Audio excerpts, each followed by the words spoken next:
여러분 안녕하십니까? 자, 까르마 법칙에서 바라보는 우리 일상 속의 이야기들. 지금 몇 번째가 됐는지도 모르겠는데, 여러분들 그 교회 가면은 특히 교회 결혼식 할 때 이런 얘기 들어보셨을 거예요. 이제 신랑 신부 놓고 목사가 죽음이 갈라놓을 때까지 서로를 사랑하시겠습니까? 사랑하겠습니까? 이제 이런 얘기를 합니다.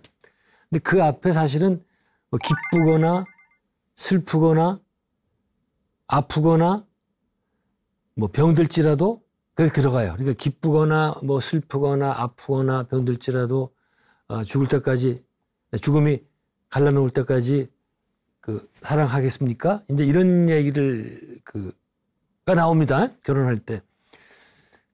이게 죽기 전까지 서로 잘 돌보고 사랑하라는 그런 의미겠죠. 뭐 의미는 알겠습니다.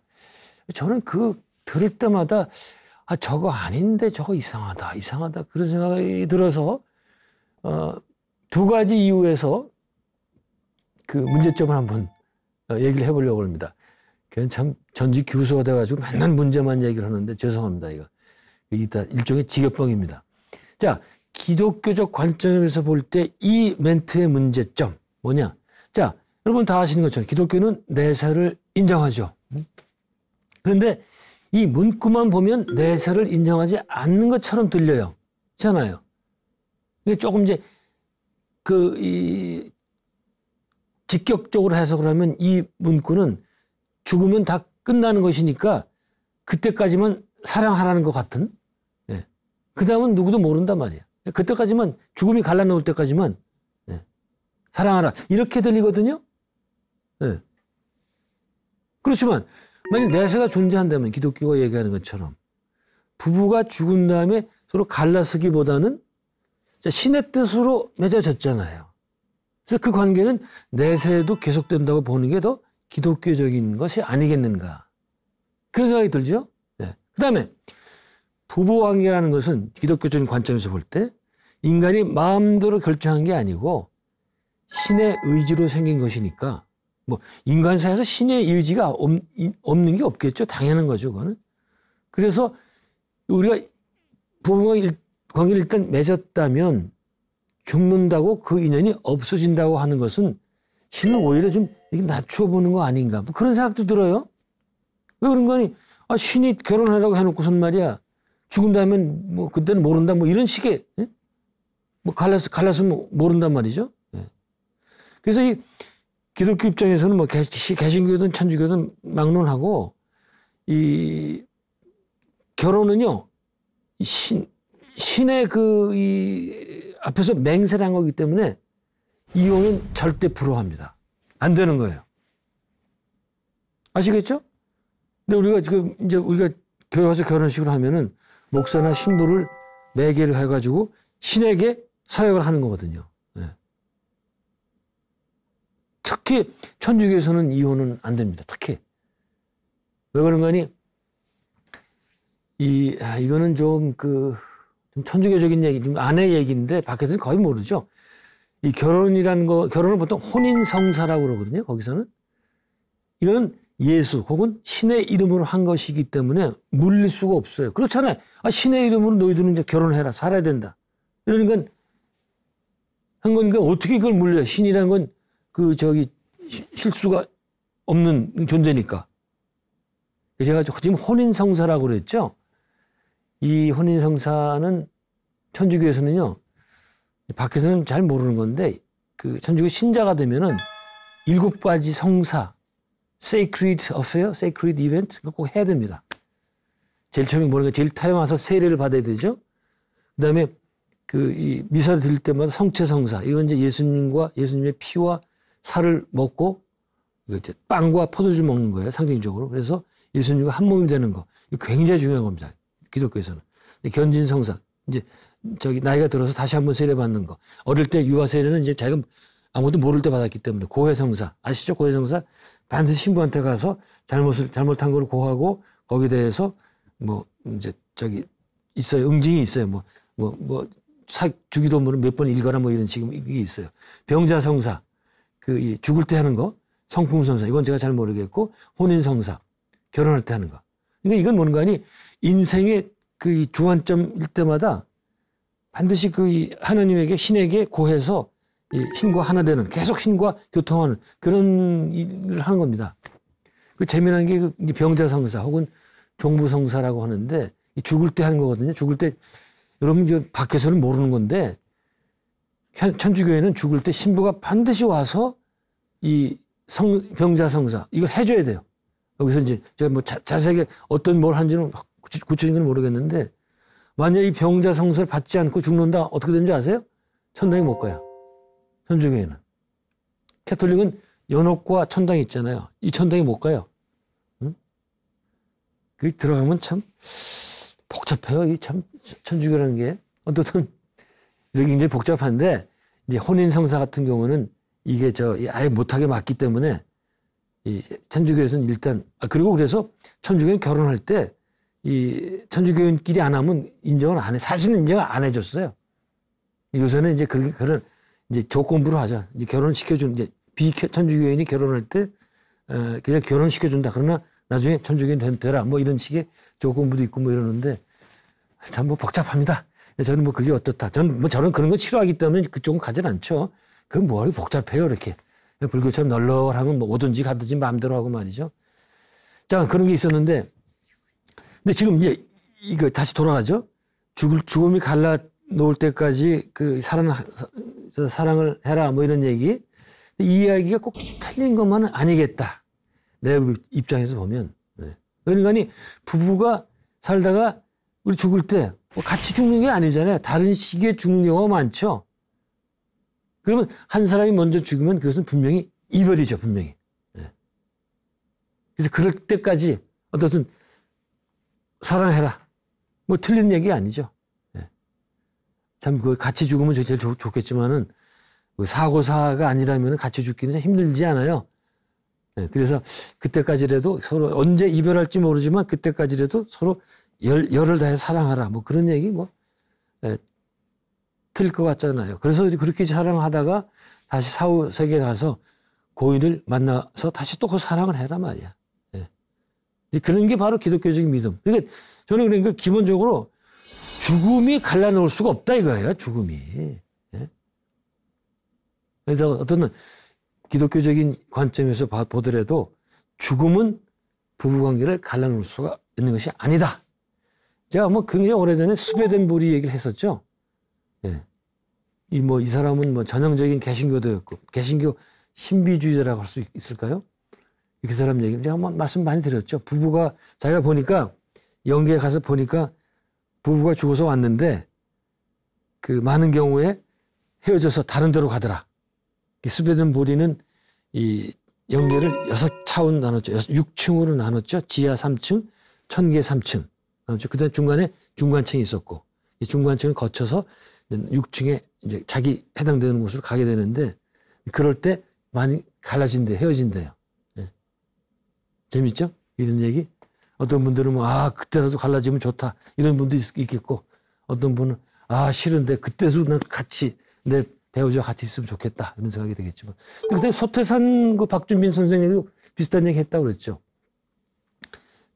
우리가 이 생에서 부부가 돼서 사는 것은 모르는 남녀가 여관에서 하룻밤 동숙한 것, 같이 자는 것과 다름이 없다. 뭐 그런 얘기를 남겼거든요.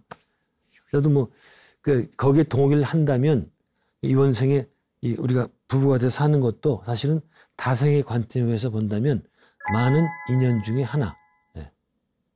불과한 거다. 그러니까 그 수많은 전생에서 또 다른 사람과 계속 그 부부관계에 있었기 때문에 그 중에 하나에 불과한 것일 수도 있겠다. 그런 시각이 가능하겠다. 제가 비유를 한번 들어보면 내 앞에 큰 나무가 있어요. 아주 거대하고 대단하죠. 큰 나무가 있으니까.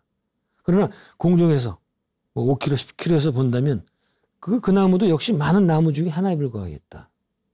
네. 그게 높은 하늘에서 보면 거대한 숲만 보이고 나무 하나하나는 잘 보이지 않겠다. 그런 관점에서 보면 우리의 생이라는 것도 지금의 단생, 이번 생도 사실은 그다지 긴 게 아니다. 지금은 참 길잖아요. 전 그래요. 저는 하루하루는 빨리 가는 거, 일주일은 빨리 가는데 지금까지 살아온 거 생각하면 참 길어요. 아이고, 뭐 이렇게 오래 사나. 그런 생각이 들고, 앞으로도 얼마나 또 오래 살아야 되나. 그런 생각. 그렇게 긴 것처럼 느껴지지만 사실은 이제 더 높은 관점에서 보면 그 아주 긴 것은 아니겠다. 자, 여기까지가 기독교적 관점에서 본 거고, 그 다음에 두 번째 입장은 까르마 법칙의 입장에서 봐도 이 문구, 죽음이 갈라놓는다. 이거 잘못됐다. 알 수가 있겠다. 지금 설명드렸죠. 부부 관계를 갈라놓는 것은 죽음이 아니고 둘이 쌓아온 카르마 때문이다. 어떤 이번 생에 인연이 돼서 부부가 됐다는 것은 카르마가 어떻든 이게 서로 이제 접합이 된 거예요. 그렇지만 그 카르마가 다하면 그래서 그때는 다른 곳으로 가버린다. 죽어서도 다른 곳으로 가고 다음 생에는 모르죠. 그러나 만일 부부가 영적인 수준이 비슷하고 계속해서 같이 있는 게 다음 생에 그 다음 생에도 같이 있는 게 서로의 카르마를 푸는 데 유리하다면 그 뒤에도 같이 가게 될 거예요. 여전히 카르마 법칙에서 보는 그런 설명입니다. 그러나 다음 생에 또 다다음 생은 어떤 그 관계로 만날지 알 수 없어요. 그래서 이제 그 생을 살면서 나중에 풀어야 될 까름을 만들었으면 이번 다음 생에 다시 지상에 온다고 그랬잖아요. 네. 근데 이제 지금 말씀드린 것처럼 이번 생은 부부였지만 다음 생에 만일 만나게 된다면 또 일정한 까르마 때문에 만나게 된다면 그때는 어떤 인연으로 만나게 될지 모른다. 다시 부부가 될지 부모가 될지 혹은 형제 자매가 될지 친구가 될지 아니면 옆집 무슨 아저씨가 될지 이것은 예측하기 힘들다. 네. 그런 겁니다. 자, 여기서 이제 부부간의 사랑 얘기가 나온 김에 조금 더 옆으로 가보면 이제 연인들 간의 사랑 얘기를 한번 잠깐 해봤으면 좋겠어요. 이 연인들의 사랑이라는 것도 이게 아주 까르마를 만들어내는 첩경이거든요. 왜 불교에 말씀이 있잖아요. 미워하지도 말고 사랑하지도 말라. 이 얘기 있죠. 근데 일반 세속에서는 사랑하는 건 굉장히 높이 평가하는데 불교에서는 그것도 안 된다. 왜? 까르마를 만들어내기 때문에. 왜 까르마? 집착하기 때문에. 네. 자, 그거 한번 얘기해보자 이거예요. 자, 우리가 이제 연애할 때, 영원히 그대와 함께하고, 다음 생에도 그대와 사랑하는 사이로 있으면 좋겠다. 그런 얘기도 많이 하고, 또 서약도 하고, 예. 이런 얘기 많이 하잖아요. 예. 하늘이 허락하지 않은 사랑, 무슨 연애하는데 무슨 하늘이 허락하고 안 하고 이런 게 있어요. 그건 이제, 근데 까르마로 해석하면 돼요. 까르마가 허락하지 않은 사랑, 하늘이 시기하고 그런 얘기도 있는데, 어떻든 이런 그대와 사랑하는 영원히 같이 있고 싶다 이런 얘기는 언제 많이 한다? 주로 연애 초기에 많이 하죠. 뒤로 가면 이런 얘기 안 합니다. 어떻든 연애 초기 감정이 사실은 굉장히 귀중한 감정이에요. 왜 그런가 하니 항상 제가 이제 종교를 설명할 때 이 종교에서는 어떻습니까? 무조건 주라고 그러고 불교에서 육바라밀 중에 첫 번째가 보시 아니에요. 무조건 주라고 그러잖아요. 주는 게 우리 행복의 첨단 쇼컷 지름길이고 말이죠. 보통 세속에서는 더 많이 취하라고 그러는데 종교에서는 계속 줘라. 남에게 베풀어라 그러잖아요. 왜? 그게 가장 기분이 좋고 나의 까르마에 좋기 때문에. 기독교도 마찬가지고 그러잖아요. 근데 그걸 이제 설명할 때 연애 초기로 설명을 해요. 연애 초기 때 어떻습니까? 정말 한 남자와 한 여자가 사랑을 하게 되면은 그 사람을 위해서 다 주고 싶고 그냥 하자고 하는 대로 다 해주고 싶고 그냥 목숨까지도 주고 싶고 막 같이 붙어 있고 싶고 하나가 되고 싶고 그런 감정이 있잖아요. 근데 어때요? 그런데 그렇게 다 주고 다 퍼주고 싶은데 기분은 그렇게 좋아요. 전 이거를 이제 종교 감정과 비교해서는 바로 종교 감정이 그런 거단 말이야. 바로 우리의 그 행복이라는 거는 더 취해서 얻는 게 아니라 이게 많이 주고 싶을 때, 더 못 퍼져서 안 다닐 때 그런 게 정말 행복이다. 예, 우리 인간이 생겨 먹은 게 그렇다는 얘기예요. 그거를 이제 그 고등종교에서 그렇게 얘기를 하는 거죠. 그래서 제가 이전에 한번 그 인용했던 에브라임 매슬로우라는 사람이 있었죠. 저 인본주의 심리학 했던 사람. 그 사람 책 중에 피크 익스피리언스라는 게 있어요.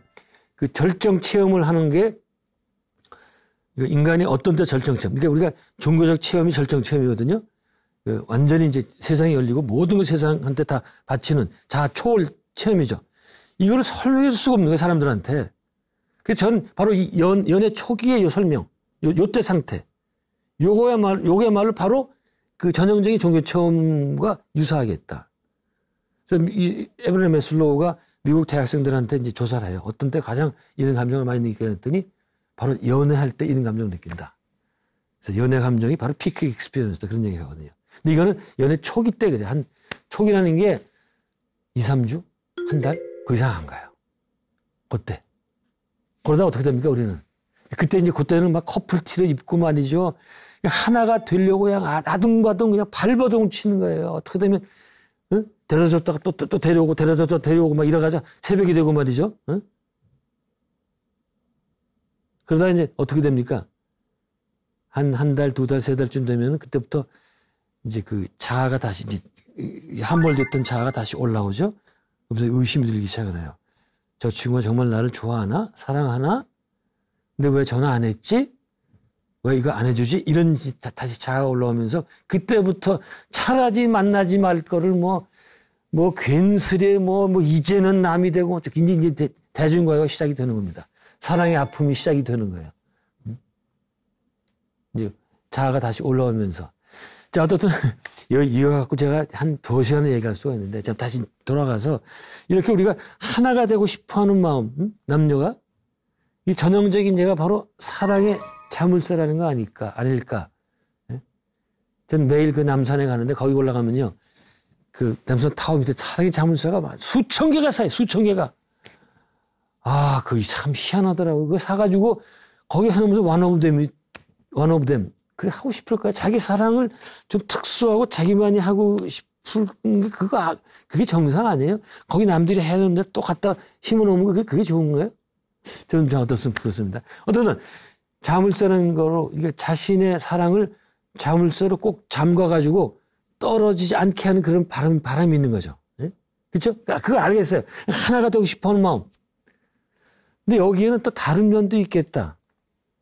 그렇게 결속을 다지는 면도 있겠지만 상대방을 구속하겠다는 의지도 있는 거 아니겠는가.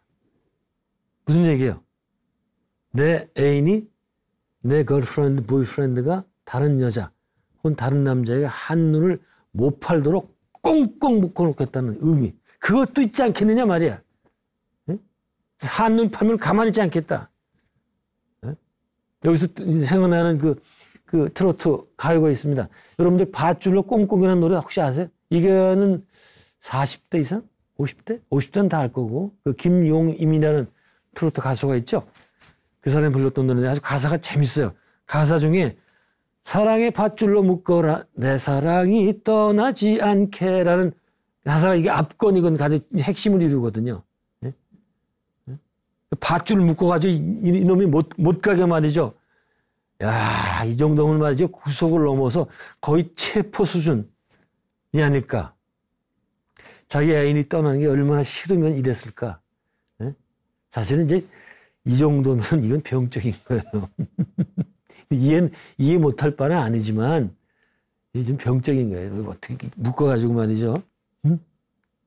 우리가 사랑을 배울 때 어떻게 배워요? 사랑이라는 것은 어디에 기독교 신약에 어디에 로마서가 어디 나오는 사랑은 오래 참고 다 주고 이렇게 나오죠. 그 웃기는 얘기야. 보통 우리가 그렇게 안 됩니다. 예? 그리고 사랑이라는 거는 남을 구속하는 게 아니고 그 사람 이게 내가 이건 에리 프롬의 그 Art of Loving 사랑의 기술이라는 책에 나오는 거예요. 근데 사실 이 책을 사실 꼭 봐야 됩니다. 우리가 연애하기 전에 한번 보고 연애를 해야 돼. 예? 그래야 좀 실수를 덜 해요. 저는 봤는데도 잘 안 되더라고요. 그 책을 보면은 우리가 남을 한 사람을 사랑하면서 그 사람을 통해서 세상으로 열린다. 이렇게 얘기를 하거든요. 그리고 이 사람은 사랑을 결국은 의지로 해서 그래요. 의지. 우리가 어떤 한 남자를 한 여자를 사랑하는 거는 결국은 의지 문제로 귀착이 되는 거지. 그 초기의 연애 감정, 초기에 그것만 해가서는 오래 갈 수가 없다. 그런 얘기를 합니다. 어떤 우리가 남을 사랑하는 것은 그 사람의 자유를 그 사람을 편하게 해주는 거 아니에요. 근데 이렇게 밧줄을 꽁꽁 묶고 자물쇠로 꽉 잠무당기고 이건 구속하는 거 아닙니까? 이게 병적인 거 아니에요, 이게? 예? 제가 보기에는 우리가 하는 사랑은 특히 남녀 간의 사랑은 하나의 흥정이고 구속이 아닐까. 저는 이런 얘기 많이 합니다. 우리가 여러 가지 사랑의 관계가 있죠. 부모 자식 간의 관계도 있고 스승과 제자의 관계도 있고 여러 가지 많이 있습니다. 그중에 남녀 간의 사랑은 순도가 많이 떨어지겠다. 순도. 탁하다 이게 쉽게 얘기해서. 왜? 남녀 간의 사랑은 기본적으로 배타적이기 때문에. 이거 저 부정 못 하시겠죠? 응? 그렇게 무슨 남녀 간의 사랑을 칭송하고 대중과에 보세요. 전부 남녀 간의 사랑 얘기하잖아요. 그것도 설명할 수 있어요. 남녀 간의 사랑이야말로 가장 우리를 그 피크로 보낼 수 있는 그런 강렬한 체험이기 때문에 계속 남녀 간 사랑을 얘기하는 거예요. 그렇게 가다가 가장 피크가 뭡니까? 육체가 섞이면서 성적으로 오르가즘 나올 때 그게 최고의 피크예요. 그러니까 종교 체험을 제외하고 또 그 마약하는 거 제외하고 우리가 보통 평상시 상태에서 가장 최고의 그 피크 익스피리언스는 성적인 오르가즘입니다. 근데 그게 남녀 간의 사랑에서부터 발전하고 난 거죠. 또 이쪽 오르가즘 얘기하면 또 할 얘기가 많은데 넘어가겠습니다. 어떻든 우리 남녀 간의 사랑은 이거죠, 이거. 배타적이야. 나만 사랑하기를 원하고, 그게 만약 안 되면 사랑은 순간적으로 엄청난 증오로 발전됩니다. 아니면 아니라고 해보세요. 예? 그래서 우리가 당신 애인끼리 사랑해, I love you. 그 미국 영화에서는 그 I love you 그러면 I love you too. 맨날 그 두 대사는 똑같이 나와요. me too도 아니야. I love you too 그래요. 그런 얘기 할 때 사실은 이것은 내가 I love you 하는 거는 나는 너를 사랑하지만 너도 나를 사랑해야 되고 그다음에 나만 사랑해야 된다 의미가 농후하다는 거예요. 그 다음에 더 나가서 나만을 사랑하는 경우 가만 안 있겠다 말이야. 그런 의지가 달려있다. 틀렸으면 틀렸다고 그래 보세요. 그러니까 이 부부 사이에서도 한 사람이 외도할 때 그때 갖는 그 배신감이나 이거 엄청나잖아요. 제가 말씀 안 드려도 아실 거라 생각이 드는데. 근데 종교에서는 그런 게 아니죠. 종교에서 말하는 사랑은 이런 남녀 간의 사랑과는 거리가 멀죠. 다 아시는 거죠. 종교에서는 어떤 조건도 달지 않는 사랑을 추천합니다. 그러나 이건 대단히 어려운 사랑입니다. 제가 누누이 얘기하는데 이런 사랑을 받으려면 어떻게 된다? 사랑을 하려면 사랑을 받아야 됩니다. 먼저. 사랑은 먼저 내가 받지 않으면 절대로 줄 수가 없어요. 누구한테 받아야 된다? 부모님한테 받아야 됩니다. 일단은. 그게 제일 좋아요. 그게 가장 좋은 방법이에요. 아주 좋은 부모님한테 좋게 큰 아이들은 다 사랑을 주고 커요. 그러면 그 고아원에서 사는 사람은 어떻게 하느냐? 그것도 가능해요. 고아원에서 원장님 사랑을 많이 받으면 돼, 또. 아니면 거기서도 또 선배 간에 또 이런 다른 사람의 사랑을 받으면 그런 사람도 사랑을 할 수도 있어요. 얼마든지. 따라서 따라서 다시 이건 뭐는 거니? 우리가 이 세상을 좋은 세상을 만들려면 우리는 다른 사람을 사랑해야 돼요. 조건 없이. 그래야 그 사람이 또 다른 사람도 사랑할 수 있는 거거든요. 네? 이게 되는데 남녀 간의 사랑은 이런 것은 아니겠다. 그래서 저는 남녀 간의 사랑은 겉은 사랑으로 표장을 했지만 사실 속은 거래 혹은 구속일 수 있겠다. 제가 계속 얘기하지만 근데 이건 당연한 거다. 인간은 태생적으로 자기중심적인 자아중심적인 사고를 하기 때문에 그래서 애널 토임이라는 영국의 유명한 역사학자가 있었죠. 그 사람은 종교의 본령을 뭐라고 하는 거니 자아중심적인 사고를 극복하는 게 목적이다. 그렇게 얘기를 합니다. 정확히 짚은 거예요. 내가 중심적인 생각. 나만 에고센트리라고 그러죠. 센트릭 이런 생각. 근데 그건 어쩔 수 없는 게 사람은 생각의 동물이기 때문에 생각. 우리가 동물과 다른 것은 동물이 생각한다고 그러는데 동물이 생각 못합니다. 동물이 생각한다면 그들의 언어가 있고 기억이 있고 이래요. 이거 복잡한 건 넘어가겠습니다. 자, 생각이 존재하는 인간의 생각이 존재하는 한 우리는 이기적일 수밖에 없다. 그래서 모든 인간의 모든 관계는 자기 이익에 맞춰서 진행이 되는데 남녀 관계는 더 이해관계가 치밀한 관계이겠다. 자, 이거를 이제 준비하면서 또 그 들었던 생각이 하나 재밌게 봤던 책이 있었는데 피터 버거라는 영국 사람일 겁니다. 사회학자인데 사회학 책은 몇 권밖에 못 봤는데 이 사람 책은 굉장히 재밌게 봤어요. 사회학의 초대란 Invitation to Sociology라는 책으로 60년대가 초기 굉장히 오래된 책이었습니다. 굉장히 재밌게 봤는데 제가 이 책에서 배웠던 거는 사회학이라는 것은 그 계층을 다루는 클래스를 다루는 학문이다. 이런 얘기거든요. 뭔가니 인간이 사회생활을 할 때 그가 속한 계층에 따라 문화나 생활 양태가 결정된다는 거예요. 아시겠죠? 내가 어떤 계층에 속하는 거, 그것에 따라서 나의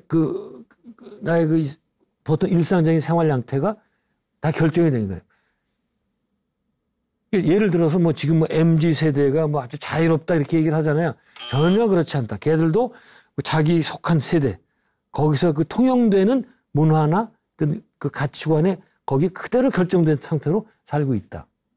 이 사람 책에서 제가 지금도 기억나는 게 젊었을 때 책을 많이 봐야 돼요. 대학교 때 봤던 책들이 이렇게 기억이 잘 나요. 심지어는 영국 사람들의 그 은밀한 부부관계, 밤에 하는 은밀한 부부관계도 계층에 따라 결정된다. 무슨 얘기인가니? 이 사람 책에 보면은 공장 노동자들 계급에서 부부들은 밤에 관계할 때 불을 켜고 한대요. 누구든지. 다른 계층이 아니고. 그러니까 이게, 그런 부부관계처나 은밀한 것도 사실 굉장히 개인적인 것 같이 생각이 되지만 이미 사회적으로 결정이 된다. 그 다음에 또 이 책에서 재밌었던 게, 제가 남녀 관계를 얘기했잖아요.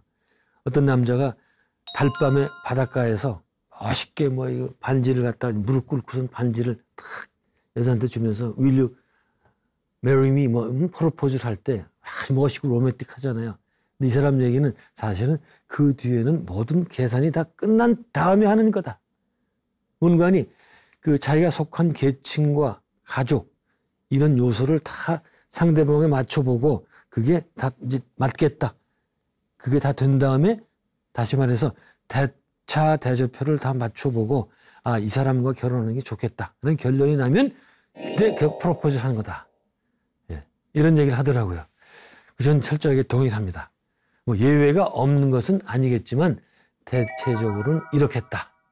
여러분도 한번 생각해 보시도록 한번 권합니다. 그러면 이제 이건 너무 남녀 사랑을 부정적으로 보는 거 아니느냐 하는 반론이 있을 수가 있는데 사실은 이렇게 진짜 이타적인 사랑을 한 사람은 많지 않아요, 이거는. 예. 이게 영성이 높은 사람밖에는 안 되는데 저는 이렇게 영성이 높은 사람은 주위에서 많이 못 봤어요. 이게 제가 영성이 높지 않아서 그런 거죠. 이게 제 수준 사람만 보니까 이렇게 높은 사람 못 본 거겠죠. 어디 있겠죠. 예? 그래서 보통의 우리들은 사랑을 할 때 그 이면에 증오. 예. 그러니까 우린 겉은 사랑이지만 곧 증오로 밝힐 수 있는 감정, 그런 감정이나 그런 구속의 감정이 항상 강하게 있다. 또 여기서 생각나는 노래가 있죠. 김종서라는 가수가 부른 제가 가사를 보면 아름다운 구속이라는 노래가 있잖아요. 예. 근데 가사를 보면 그렇게 아름답게 얘기하는 것 같지 않은데요. 자, 이 노래도 비슷한 그것을 부르지 않았을까, 의미하지 않았을까 하는 생각을 해보게 됩니다. 어쨌든 남녀 관계를 볼 때 이 까르마 입장에서 보면은 아까 얘기처럼 남녀 간의 관계는 까르마를 양산하는 지름길이다. 왜? 남녀 간의 관계는요, 기본적으로 뭐예요? 성적인 욕정과 이기심이 깔려있기 때문에. 기본적으로 남녀가 붙게 되는 이유가 뭐예요? 밑에 성적인 욕정이에요. 왜? 그게 왜 필요합니까? 그게 있어야 서로 합하게 되고 임신하고 자식이 낳기 때문에 남녀 간에는 기본적인 건 그거예요. 리프로덕션. 그 다음에 영적인 건 그 다음 얘기고. 네? 그런 겁니다. 동물 보세요. 동물은 남녀 간의 관계는 딱 그것밖에 없어요. 네. 그 다음에 이제 욕정이 생기게 되니까 뭐예요? 까르마 발생, 욕심이 나는 거 아니에요. 특히 성적인 욕정은 뭐 도박이나 이런 것과 더불어서 굉장히 강하거든요. 네. 그래서 이건 우리가 이게 너무 강하고 이질적이라서 항상 이렇게 치워놓고 안 보려고 그래요. 우리 모두 다 성적인 관계를 갖고 하면서 살면서도 잘 얘기는 안 합니다. 워낙 이쪽이 강하고 이질적이기 때문에. 그렇잖아요.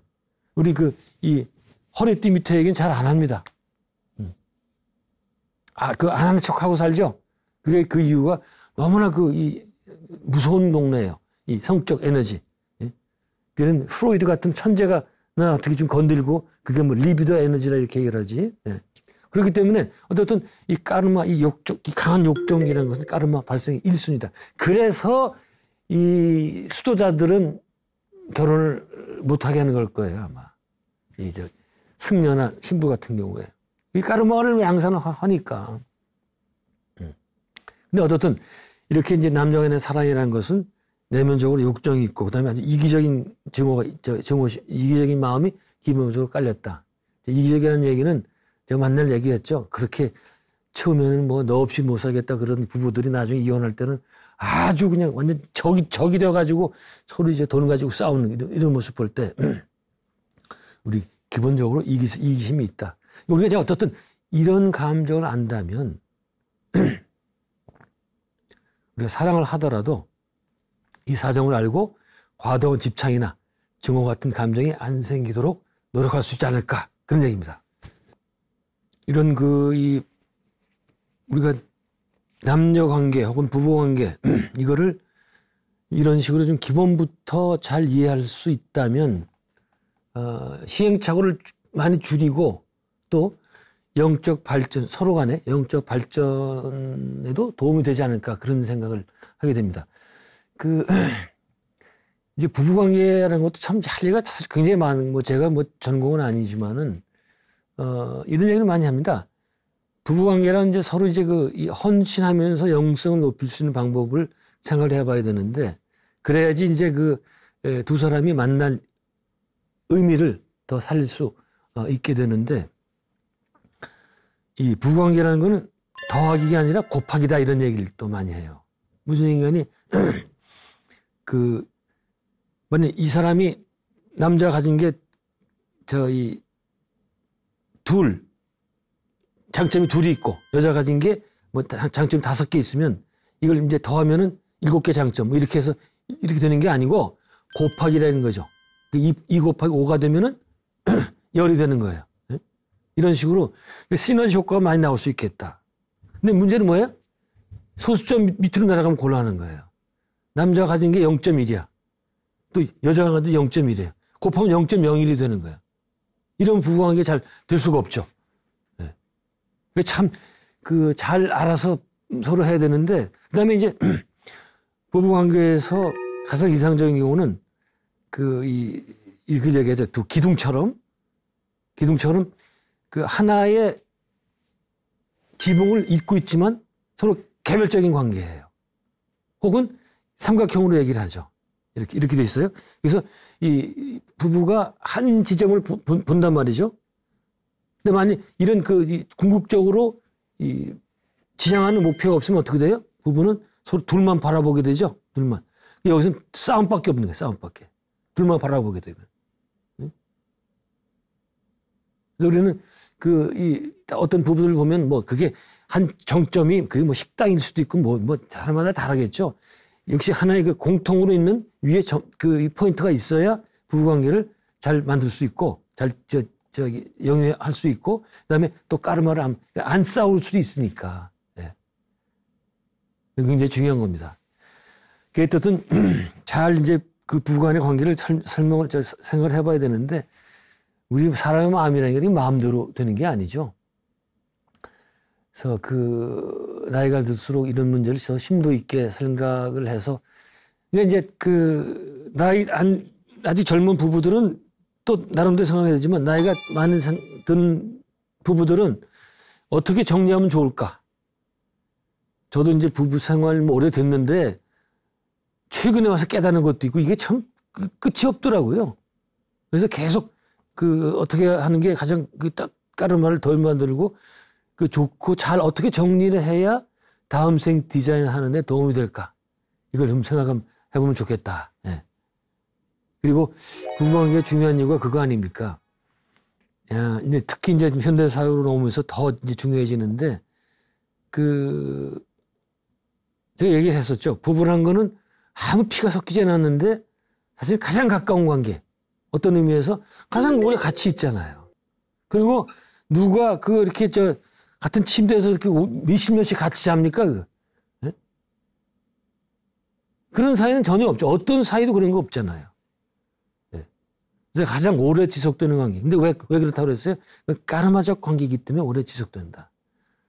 따라서 이 관계를 좀 더 신중하게 생각을 해봐야 되겠다. 네. 그렇게 한번 숙지하라고 말씀드리고. 자, 여기서 이제 이번 강의를 끝냈으면 좋겠는데 시간이 많이 남아서 다음 주제로 한번 넘어가도록 하겠습니다. 다음 주제도 아주 예민한 주제예요. 여러분들 이런 얘기 많이 말씀 들었을 거예요. 내가 이 나이에 뭐 해? 뭘 할 수 있겠어? 누가 이제 뭘 이제 권하면 말이죠. 만약 나이가 지금 60대, 70대 된 사람들은 내가 내 나이에 뭐 그런 건 어떻게 해? 이런 얘기 많이 하잖아요. 저도 저를 생각해보면은 늙으면은 세상 만사에 대해서는 무관심해지고 움직임도 굼떠집니다.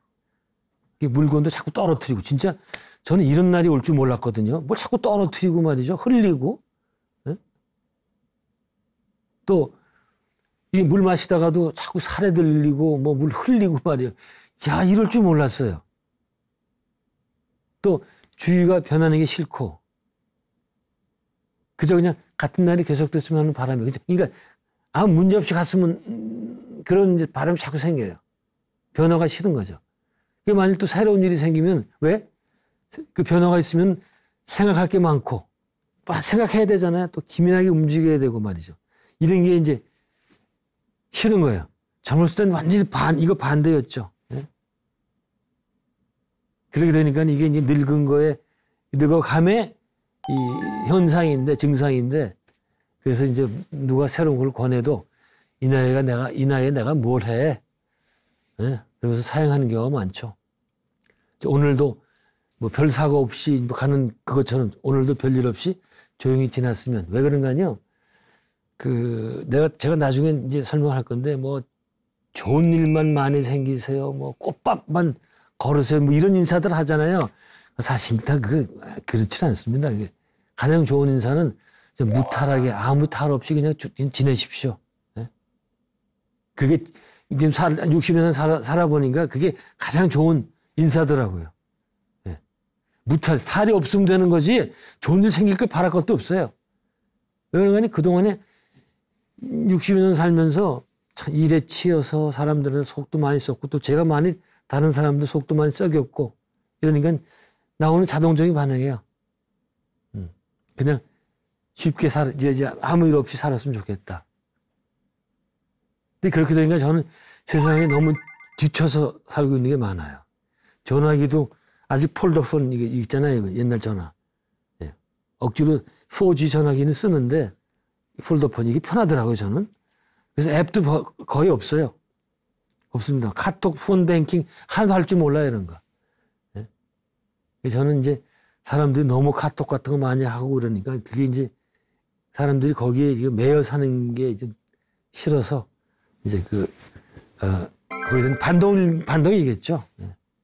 또, 이제 내 나이에 무슨 어플 같은 거 새로운 거 배워서 뭐 할 게 있나? 예. 저도 이제 이 전화기로 어플로 해가지고 계좌 이체하는 거 있잖아요. 이런 거. 은행. 그거 배워보려고 했었어요. 안 되더라고. 은행 직원이 그렇게 가르쳐 줬는데, 그 친구도 못 하더라고, 젊은 친구가. 제가 어떻게 해요, 그거를. 예? 저는 전화라는 것은 통화나 하고 문자나 보내고 사진에 찍고 그거 이상 저 한 거의 없어요. 예. 날씨 같은 거 보고 이런 거. 예. 근데 이 상태로 살면서 새로운 변화를 이제 외면하는데 또 이제 아까 얘기한 것처럼 사람들이 너무나 이 전화기에 빠져 살고 있으니까 나는 저렇게 살지는 않겠다. 그런 별 볼 일 없는 자존심 때문에 그런 거 아닌가. 또 그런 최첨단의 뭐 5G라고 그래야 되나? 그 5G 전화기가 없어도 그런 게 나 살 수 있다는 한번 만용을 부려보는 거예요. 그래서 제가 스티브 잡스가 괜히 공연한 거 만들어가지고 사람들을 좀비로 만들었다. 예? 참 진짜 그렇잖아요. 전철 타면은 버스 타면 전부 그것만 바라보고 있어가지고 이제 전화기만 바라보고 있어가지고. 예?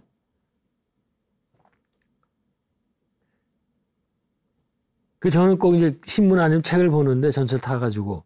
예? 그 가끔 이제 정말 가끔 저 전철 안에서 신문 보는 사람도 거의 못 봤어요. 책 보는 사람 보면 어떻게 반갑고 고맙고 막 이런지 말이죠. 예? 그래서 저는 이제 일부러 그런 거 안 하는데, 저처럼 살면 또 이제 문제가 뭔가 하니, 이 산업, 과학이 발전을 안 해요. 안 쓰니까. 예?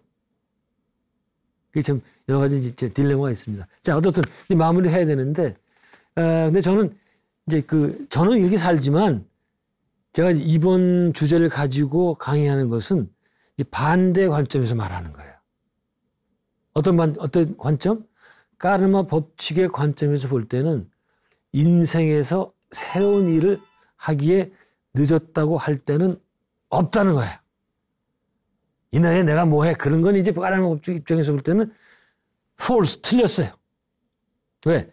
우리는 한 생이 아니라 다생을 살기 때문에.